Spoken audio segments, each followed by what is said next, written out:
All right, so we're going to do a screen share. We're going to take a look at the models of the paragraphs that we're trying to write today. Those are in the sample source paragraphs color-coded models in week 10. And I'm just going to remind you of what's at the top here. I'm going to make this bigger so it's easier for us to see. There are essential parts of every source paragraph that you write, whether it's for a research essay for me or for a psych class or for a history class. Every time you use a source, you're going to put it in a paragraph of its own, ideally, and you're going to run through these jobs, okay? So topic sentence and tell how this paragraph contributes to your thesis. That doesn't have anything to do with the source yet. Keep in mind that we want to keep it, you know, the topic sentence shouldn't be this person's going to talk for me now, right? It should be what I think, and then the person who's talk, you know, the source just backs you up, but you should still be the person driving this essay. So we don't want to have a topic sentence that says, let me give this person the wheel here and they can drive for a while, right? You're still driving the bus here. So topic sentence of your own ideas and how this is going to contribute. That's going to be in red. What's the next job? Chantel, can you tell us what the next job is? Source introduction. Use a few sentences to tell us about your source before you use it. Okay, so a few sentences to tell us about your source before you use it. If this is just an article that has an author and a title and it came from the database, give me a sentence to tell me the author, a sentence to tell me the title, and a sentence of summary, right? If it came from somewhere on the internet, you're going to need to give me what the website was, maybe who publishes the website, things that would establish that it's a good source. So that these sentences are your sentences that allow you to prove that it is a scholarly source and that it's not like Cliff's Notes or 123 Help Me or any of those sites that are really designed for students who are struggling with the literature instead of at that college level already ready to engage in a conversation about the subject matter. So it's your...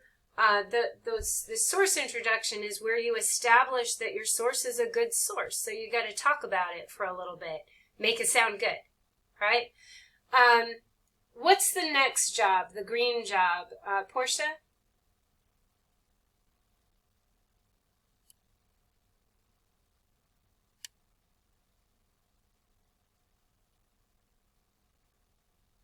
Quote integration. Can you hear me? Yes, I can. Okay. Are you gonna... And what is quote integration?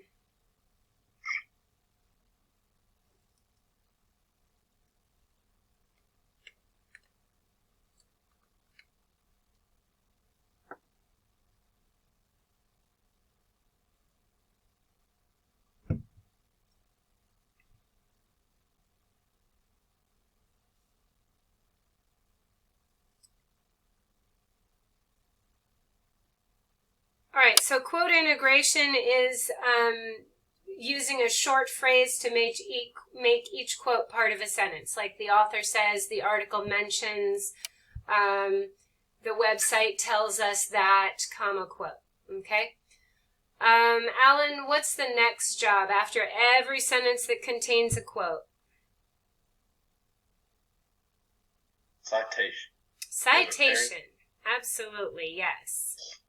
Okay, so that citation is in parentheses, and we're going to talk about which sources need a paragraph number and which sources need a page number here in a minute, because that will be different and they look different. What's the purple job there, Nikayla?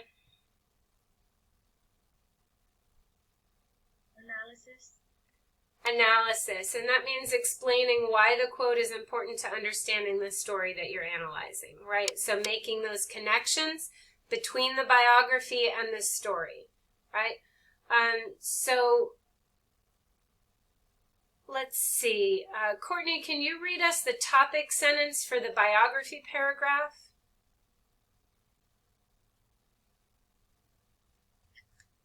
Oh, hold on. It moved. Can't do it when it's moved. All right. Biography or historical? I'm backing up. Biography, please.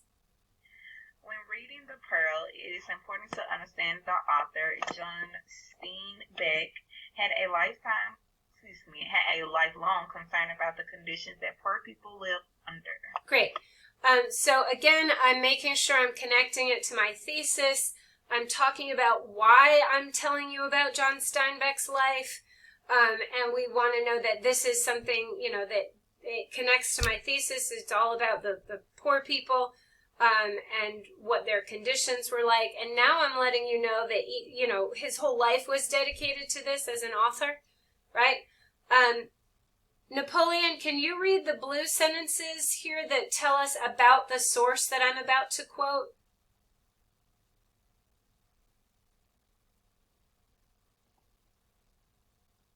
In a biography of Steinbeck online, we learned about his life and where this concern for the poor come from. The article is a short biography of Steinbeck published by the National Experience Property Indicates Youth. Whoops, we skipped a line. That happens to me on a screen too. Steinbeck published by the National Steinbeck Center online. Great. The biography tells us the Steinbeck was born in the early 1900s and that his family experienced poverty in his youth. Okay, so I have a sentence here that tells me it's a biography of Steinbeck online, right? It tells you, the next sentence tells you where it came from online and who published it. The article is a short biography of Steinbeck published by the National Steinbeck Center online. And that's establishing that this isn't Wikipedia, that that this is an organization dedicated to studying Steinbeck, so that makes it a little bit more reliable than some others might be. And then that third paragraph is summary of what I want to start telling you about from this source. Okay? Can somebody read the quote with the quote integration and the citation? Aaron, can you read that to us, the first quote?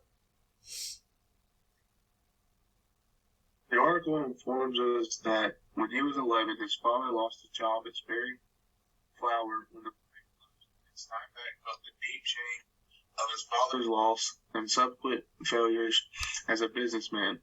A feed and grain store Mr. Steinbeck purchased failed to prosper. Great. Paragraph 2. Great, paragraph 2. All right, so in the second paragraph of that article, I've got a quote from that I want to use. It's talking about poverty that the family experienced when he was 11. And we've got this quote integration phrase. These are getting left out of some of your work. Sometimes students are just putting the quote in. That's because you've copied and pasted the quote from your online source, and that's totally fine. But then you've got to add to it. You've got to make it part of a complete sentence. Those quote integration phrases don't need to be complicated, but they do need to be there. They can be short, or they can be a little bit longer, but they should be smooth. It should be a nice smooth ramp up into that quote so that the quote is part of it. Every online source that you're going to use is going to be a paragraph number. So everything from the databases is going to be a paragraph number. Everything from a website is going to be a paragraph number. The only thing where you can use a page number are from the PDFs that I gave you. And the PDFs have set page numbers that you can use, and they're the same every time. But there are no page numbers on a website, so we can't use that for a website. And in the articles that you're finding from the database, the page numbers might shift based on who's bringing it up and on what electronic device or what my printer looks like when I print it out versus what yours looks like when you print it out. So anything you're getting from the databases, from online, all of this stuff about the story is going to use paragraph numbers. The stories themselves have page numbers, and you can use just a page number. And when it's a page number in a citation, it's just a number alone in parentheses. So you don't need page or PG or anything like that. If I see a number by itself in parentheses, I assume it's a page number. Okay? So you might want to write that one down. All right. Can someone read the analysis that comes after the first quote?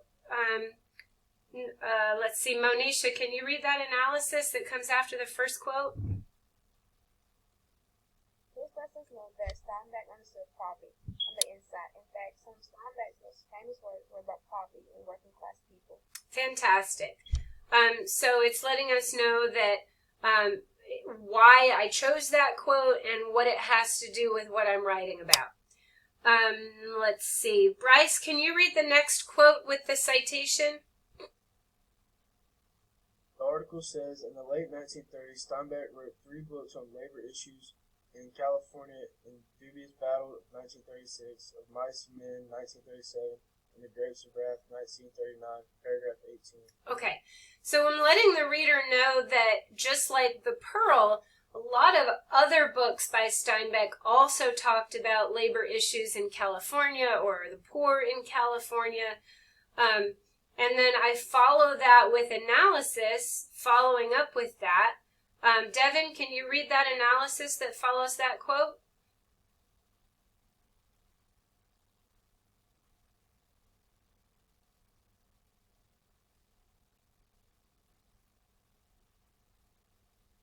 Alan, can you read the analysis that follows that quote?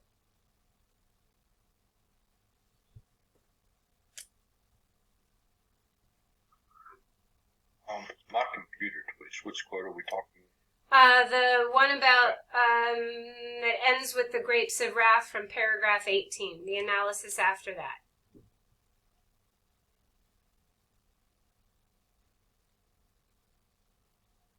The Pearl is another story that thinks about the consequences of being poor. Steinbeck also knew that lack of health care could be deadly. In the 1930s, Steinbeck met a friend called E.D. Ricketts, or Ed Ricketts. Later in life, Ricketts was in an accident, and his lack of health care meant that he died of his injuries. Great. Nikayla, can you read the next quote?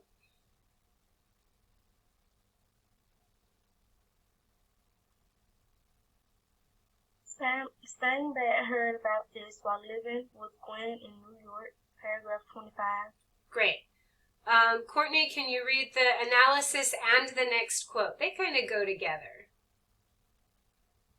He tried to get his friend to help, but did not make it in time. This article says Steinbeck received devastating news from California. Ed Ricketts had been hit by a train while attempting to cross the tracks in Monterey. Steinbeck hurried west, but he arrived too late. Ricketts died from injuries sustained from the accident on May 11, 1948, paragraph 26. Great. Now, Tylandria, you'll notice that this is a couple of sentences in that quote. But you'll also notice that the while living with Gwen in New York was also part of it, and I took that out and made it its own little thing ahead of it so that it wasn't just one giant chunk. Okay? So it's a combination of responses to your question there. It was a little too long with the part about while living with Gwen in New York, so I took that out and made it its own quote. But then there were a couple of sentences here, and I put them together inside one quote because they really do go together. Okay? So we're trying to use our common sense. We're trying to make sure that what we're quoting isn't more than 4 lines of text. We want to try to make sure that it flows as if we're having a conversation and the article is just part of that conversation. Okay? Fluidity is a big part of what you do when you're choosing quotes. You want, if you're reading this paragraph out loud to a reader, you don't want them to know where the quotes are. You just want it to read like you're talking. You only want your reader to know where the quotes are when they're looking at it. Does that make any sense? So it should be nice and smooth. It does. Good, okay. That's why I had messed up on. Yeah. And if you see, it's going to be on my second paragraph where I almost quoted like 4 or 5 sentences together. Uh-huh. And it didn't look right, but I was like, well, if I explain it just as much as long as I quoted, many sentences as I quoted, maybe it kind of leveled out, but I wasn't sure. Yeah. So that's why I was like, it just didn't feel right. No, it probably, you've got good instincts, Tylandria. If it doesn't feel right, it probably isn't. But this is how you do it. You just break it up a little bit. All right. Having lost a close friend because they could not afford health care made him want to call attention to that problem in his work. He wanted his readers to know that lack of health care is deadly, and that takes me right back to the thesis.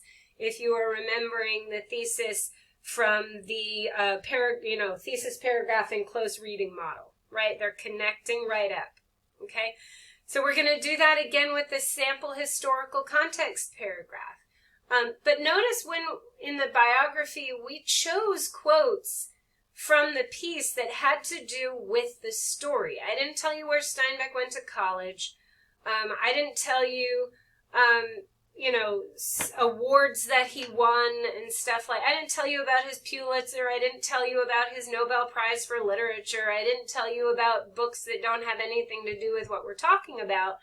I'm picking details from that biography that help me understand the story I'm talking about.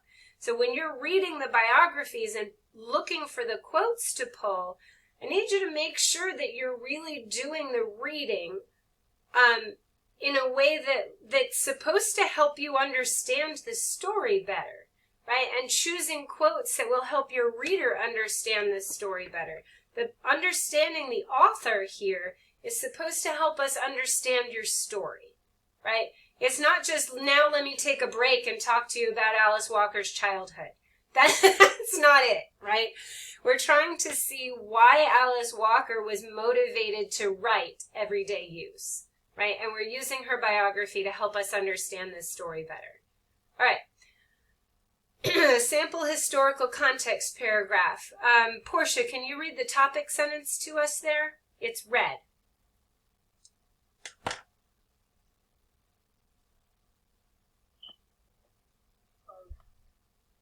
Can you hear me? Mm-hmm.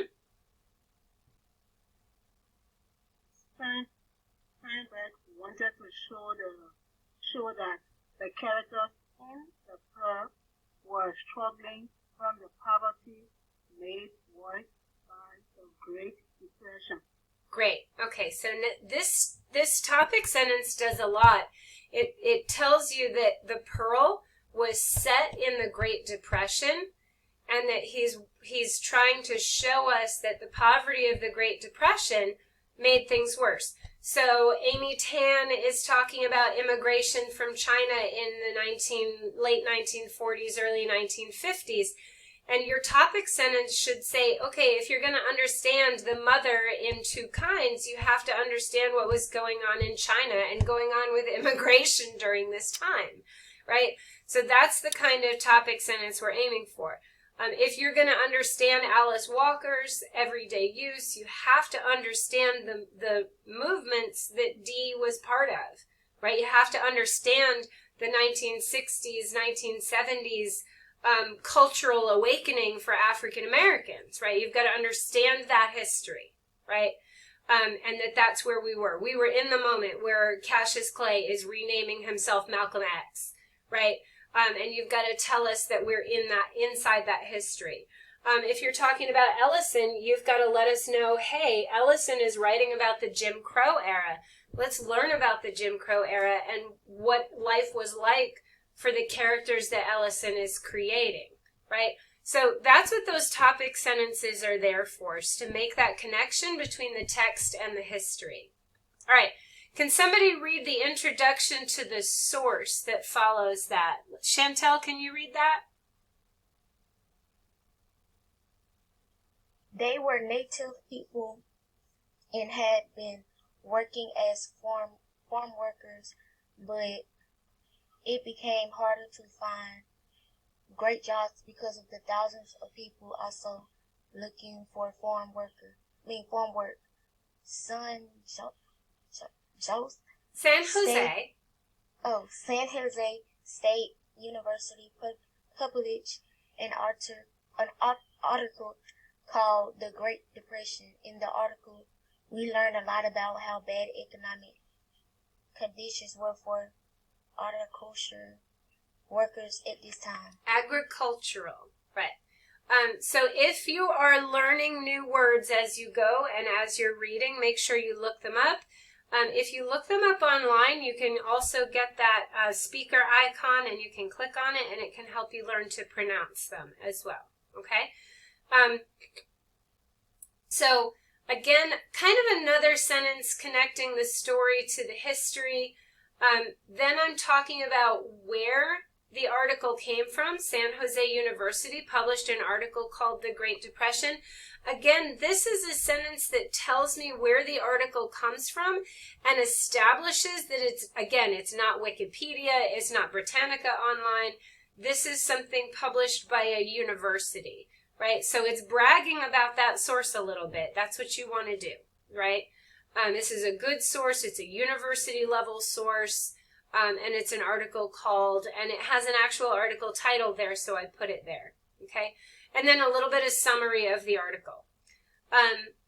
So then once again, we pull quotes, and we're trying to pull quotes again that connect to the story.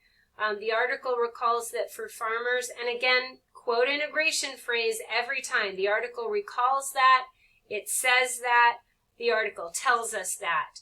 Right? So just each time. And if you don't have an author, you can't use the author's name. You could just say the article instead. Okay? The article recalls that for farmers, the Great Depression had been creeping up on them for most of the 1920s. In the early 1930s, their struggle was made worse by a devastating series of long droughts. And that's paragraph 1. And then this isn't so much analysis as a little bit of summary from the story, from the article. The droughts made it impossible for people in places like Oklahoma to keep their family farms. The article tells us this was just the beginning. It's okay to summarize the article in between where you're working on your analysis. Remember, summary is what you can say about the article without looking at it. If you are looking at the article, you are quoting from it or paraphrasing from it. If you read it and understood it and can write about it without looking, that's summary, okay? Bryce, can you read the next quote and citation?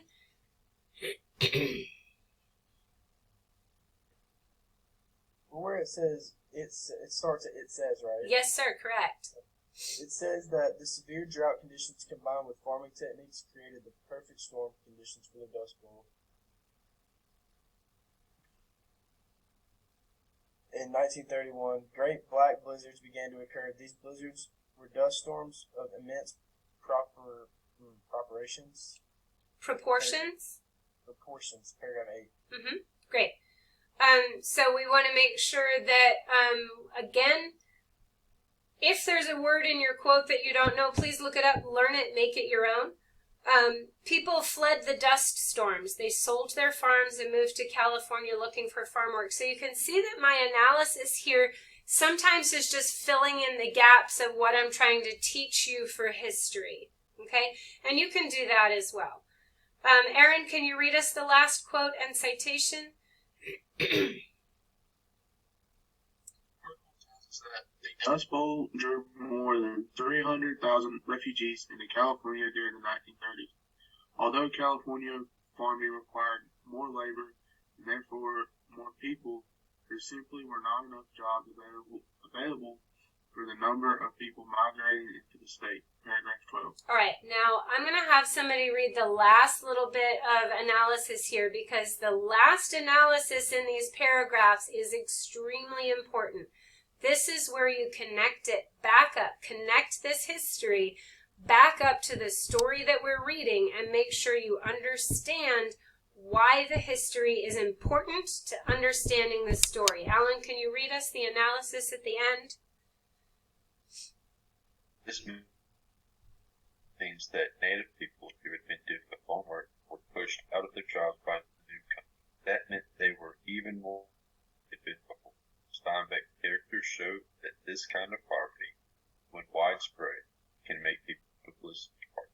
Okay, so then we have that connection to the story, and we're going to follow it with the cultural context, which is going to show that hopelessness and heartlessness, right? So these paragraphs flow with each other as well, okay? So the cultural context is last in this one. Yours may be organized differently. You might do them in a different order. You might even put your biography before your close reading if for some reason you need to do that. So you get to organize these paragraphs in the way that makes the most sense for what you found and what you're saying about your story. Chantel, can you read us the topic sentence? Steinbeck also wanted his readers to understand how hard it was for poor people to get medical care during the Great Depression. Great. Now you can see that this is a lot of sentences introducing my source, okay? There's a lot to say about it, and it takes a few sentences, okay? So when you have a lot of information, more sentences, not just one long, horrible sentence, okay?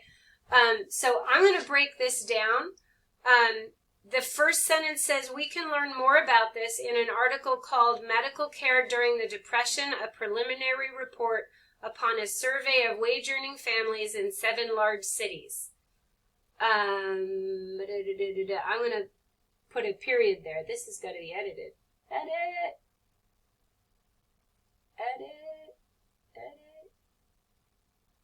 Make sure your grammar works. My grammar doesn't work here. I got to fix it. We can learn more about this. Period. In this article, we learn about how... Do you see what I just corrected? Tell me what I just corrected, because it's important. Comma. I did add a comma, but that's not what I did. What was the problem? We can learn more about this in an article called We Learn About.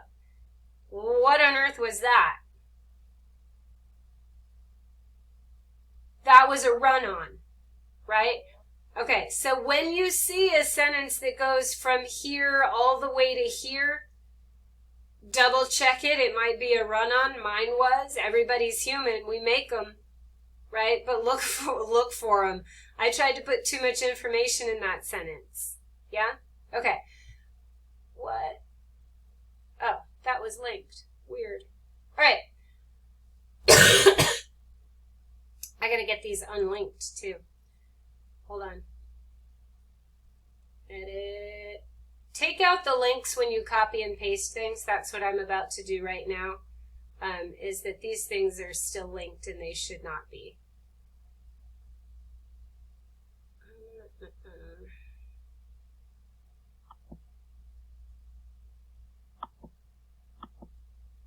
Okay, let's see. These are not underlined. Okay. And then not underlined.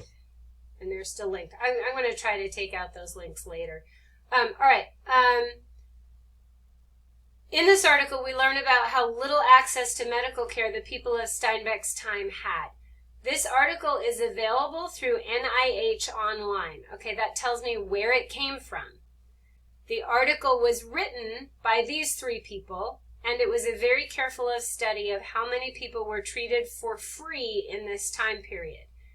And then a little bit of summary. So I did a sentence for the title, a sentence of summary, a sentence for the website, a sentence for the author, and then a little bit more summary afterwards. Be patient with your source introductions. Again, if there's a lot of information, it's good to share it. I'm establishing that this is a really good source.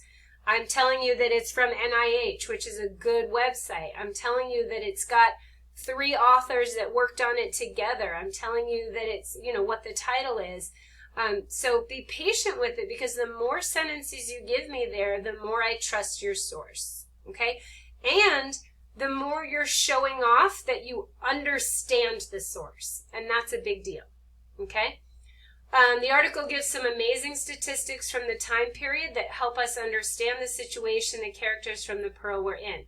One of the shocking differences between the poor and the comfortable was the high rate of disabling conditions, right? So I did get a lot of statistics here, and I don't want to just paraphrase and put the statistics in. I want the sentences where the statistics came from, okay? Let's see. Bryce, can you read us the first quote?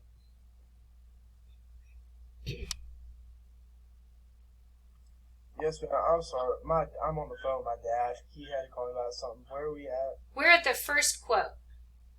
Okay, the first quote is, the article informs us. It's green. I did not see that. At the end of it, The article tells us that chronic. One up from that. The green above that. I gotta move. Okay.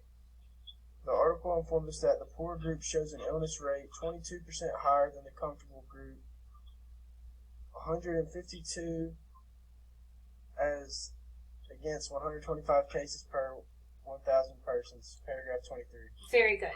Okay. And then the analysis, Alan, that follows that quote.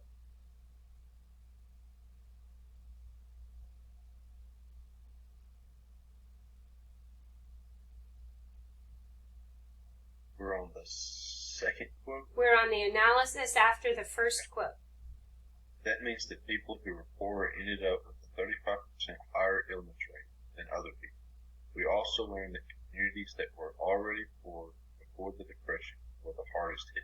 Great. Aaron, can you read us the next quote? It covers that the chronic poor group with poverty striking even in 1929 show the largest percent of free care and the largest total volume of hospital and visiting nursing centers. Great. 42. Great. Courtney, can you read us the analysis after that?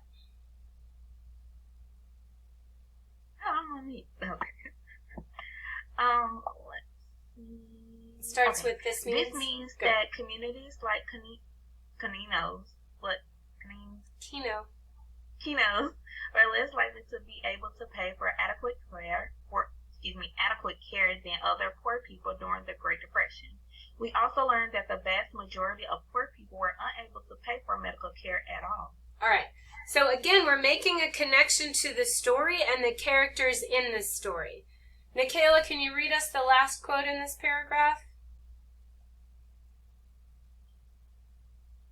The author reports that the poor who had been poor even in 1929 paid on for 24 cents, paid for only 24 cents per Percent.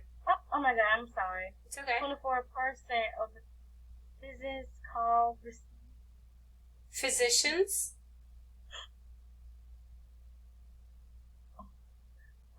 Paragraph 32. Great. So physician is a doctor.